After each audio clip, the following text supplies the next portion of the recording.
Hello everyone, welcome to my blog. হ্যাঁ, আজকের আর mini blog না, আজকে ব্লগটা একটু বড় হতে চলেছে। আজকে আমি যাচ্ছি আমার বাপের বাড়ি, তারই একটা ছোট্ট করে ব্লগ তোমাদের সাথে শেয়ার করতে ইচ্ছা হলো।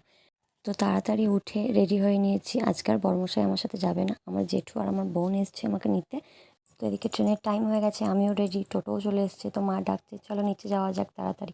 নিচে গিয়ে ঠাকুরকে প্রণাম করে মাকে প্রণাম করে বেরিয়ে পড়লাম, কারণ বাবাকে আর দেখতে পাইনি, বাবা বেরিয়ে গেছিলো। তো এইদিকে আমরা যাচ্ছি, এত যে আনন্দ হচ্ছে কি বলবো। তো বোনের সাথে গল্প করতে করতে যাচ্ছি। এই যে আমার সামনে আমার বোন বসে আছে, ও তেমন ভিডিও করা পছন্দ করে না, তার জন্য ওকে নিয়ে আর ভিডিওতে মধ্যে গিয়ে আমি তাড়াতাড়ি করে টিকিট কেটে এই যে ট্রেনের অপেক্ষা করছিলাম। ওকে বললাম একবার একবার দেখাই। তারপরে এইদিকে ভিডিও নিতে নিতে এই যে আমাদের ট্রেনও চলে এসছে। তো চলো এবার যাওয়া যাক।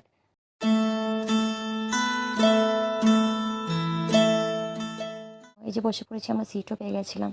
এদিকে প্রচণ্ড গরম করছিল, একজন কাকু কুলপি বিক্রি করতে এসেছিলো, তাই দুজনে নিয়ে খেয়ে নিলাম।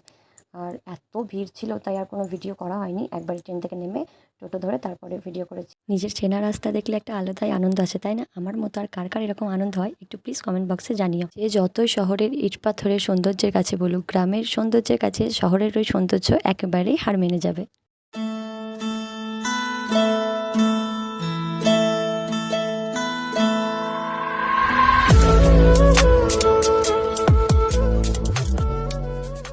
তো এই যে গল্প করতে করতে পৌঁছে গেছি আমার গ্রামে।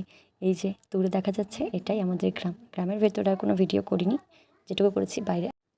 আর এটা আমাদের গ্রামের school, high school, primary school সব কিছুই।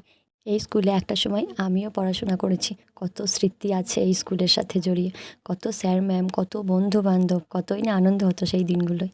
সেই সব এখন স্মৃতির খাতায় জমা, সব এখন অতীত। চলো, তো আমি পৌঁছে গেছি। প্রচণ্ড গরম ছিল আজকে, প্রচণ্ড, বাইরে এত গরম ছিল। তো যাই হোক, চলে এসেছি, সবার সাথে দেখা করলাম, ফ্রেশ হলাম। আজকের মতো ভিডিওটা এতটাই ছিল। এখনকার মতো আসি, আর কেমন লাগলো অবশ্যই কিন্তু কমেন্ট বক্সে জানাতে ভুলবে না। একটা লাইক করে দিও, কমেন্ট করে দিও। টাটা।